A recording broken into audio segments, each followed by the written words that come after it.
silakan duduk, Bu. Selamat pagi, Ibu. Iya, pagi dokter. Perkenalkan, saya Dr. Aprilia yang sedang berjaga pada poli pagi ini. Sebelumnya dengan Ibu siapa? Ibu H, Ibu H, usianya berapa, Bu? 65 tahun dok. 65 tahun. Ibu sehari-hari pekerjaannya apa? Saya ini ibu rumah tangga Ibu rumah tangga. Tinggal di mana, Ibu? di Ogan Ilir. Ogan Ilir, Sumatera Selatan inilah. Iya. Baik, Ibu, di sini saya akan menanyakan beberapa pertanyaan guna menegakkan diagnosis. Apakah Ibu bersedia? Bersedia dokter. Ibu, ada keluhan apa datang ke sini? Mata saya ini dua-duanya tuh kabur dok. Oh, matanya kabur. Sudah sejak kapan, Ibu? 6 bulan lalu dok, kayak makin berat gitu dok. Oh, jadi sejak 6 bulan lalu ini rasanya kaburnya semakin berat ya, Bu ya? Boleh diceritakan, Ibu, awalnya bagaimana? Jadi dok, awalnya tuh udah setahun lalu dok sebenarnya. Itu tuh mata kiri saya itu tuh penglihatannya tuh kayak kabur gitu. Oh, jadi dimulai dari mata kiri ya, Bu ya? Bisa dijelaskan, Bu, kaburnya seperti apa? Kayak ngelihat asap gitu dok, kayak berasap. Seperti melihat asap ya. Pandangan silau ada, Bu? Ada dok. Kalau mata berair, Nggak ada. ada rasa gatal nggak, Bu? Nggak ada sih dok. Kalau nyeri ada? Nggak ada juga. Kotoran mata ada? Nggak ada. Kalau penglihatan ganda ada, Bu? Nggak dok. Kalau pandangan seperti melihat pelangi, Nggak ada. pandangan seperti tertutup tirai ada? Nggak ada. Kalau pandangan seperti melihat terowongan ada, Bu? Terowongan nggak ada dok. Sebelumnya pernah mengalami keluhan seperti sekarang, Bu? Belum pernah dok, yang pertama kali dok. Oh, pertama kali ya, Bu ya. Pernah ada operasi mata nggak, Bu? Enggak dok. Ibu pakai kacamata nggak sehari-hari? Enggak sih, saya nggak pakai kacamata emang. Kalau darah tinggi atau kencing manis ada, Ibu? Nggak ada. Nggak ada, Bu ya. Ibu sudah melakukan pengobatan untuk menangani keluhan Ibu? Belum dok, saya nggak berobat, baru kali ini ke dokter.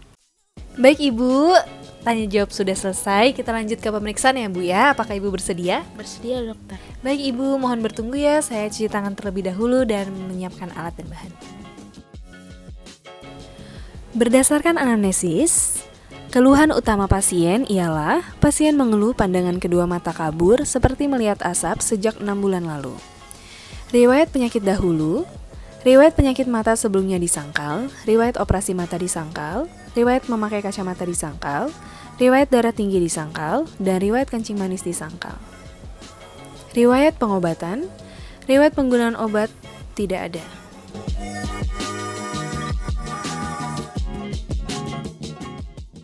Selanjutnya, dari hasil pemeriksaan status oftalmologikus, didapatkan visus oculi dextra adalah 6/45 dengan pinhole 6/21, sedangkan visus oculi sinistra adalah 1/300.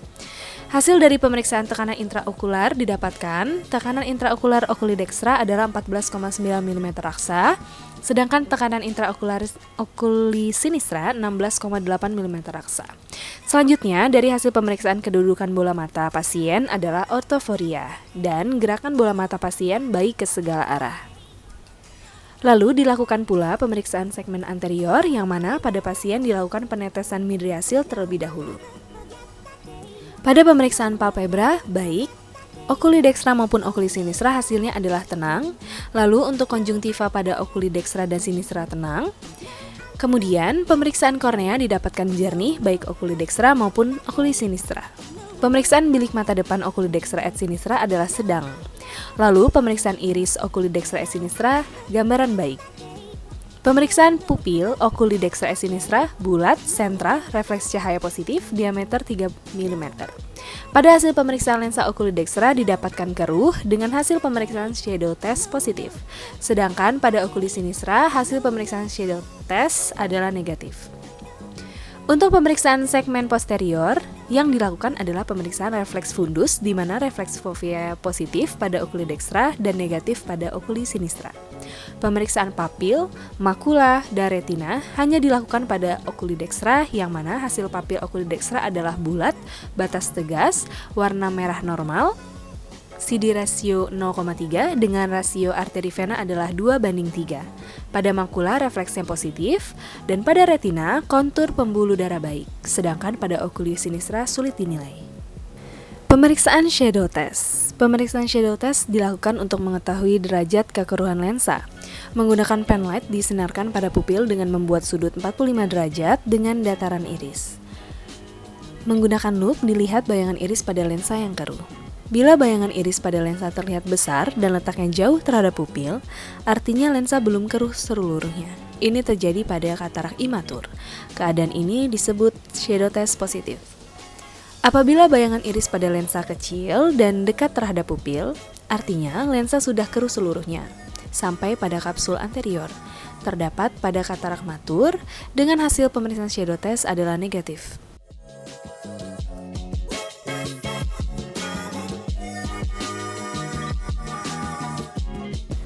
Berdasarkan anamnesis, diketahui keluhan utama pasien yaitu gejala pandangan kedua mata kabur seperti melihat asap sejak 6 bulan lalu. Gejala ini merupakan gejala khas adanya kekeruhan pada lensa yang mengarah pada kondisi katarak. Katarak adalah setiap keadaan kekeruhan pada lensa yang dapat terjadi akibat hidrasi atau penambahan cairan lensa, denaturasi protein lensa atau keduanya. Bila lensa keruh, cahaya tidak dapat difokuskan tepat pada bintik kuning sehingga pandangan menjadi kabur. Katarak dibagi berdasarkan usia. Yang pertama ialah katarak kongenital yang terjadi pada usia kurang dari 1 tahun. Kemudian katarak juvenile terjadi setelah usia 1 tahun dan katarak senilis terjadi pada usia lebih dari 50 tahun. Berdasarkan pemeriksaan oftalmologi, pada lensa okuli dextra didapatkan hasil shadow test positif dan pada lensa okuli sinistra didapatkan shadow test negatif. Maka didapatkan pada pasien ini ialah katarak senilis imatur okuli dextra dan katarak senilis matur okuli sinistra. Baik Ibu, berdasarkan hasil tanya jawab dan juga pemeriksaan fisik, saya duga Ibu mengalami kekeruhan pada lensa. Biasanya kalau dalam medis disebut dengan katarak. Mungkin Ibu sudah pernah mendengar Bu ya. Memang mengenai usia-usia seumur Ibu. Ada yang ingin Ibu tanyakan? Tidak ada dokter. Baik. Tata laksana berupa tata laksana non-farmakologi yaitu komunikasi, informasi, dan edukasi. Yang pertama ialah menjelaskan kepada pasien bahwa kondisi yang dialami pasien ini terjadi karena akibat kekeruhan pada lensa sehingga pandangan kabur dan seperti melihat asap. Menjelaskan kepada pasien bahwa katarak dapat disembuhkan dengan operasi dan pemberian lensa tanam pada mata. Kemudian tidak lupa untuk menjelaskan komplikasi apabila tidak dioperasi, intraoperasi, dan juga post-operasi. Dan yang keempat ialah menjelaskan kepada pasien rencana tindakan yang akan dilakukan, jenis tindakan, kelebihan dan kekurangan dari tindakan yang akan dilakukan. Rencana tindakan ialah proekstraksi katarak plus implantasi intraocular lens okuli sinistra.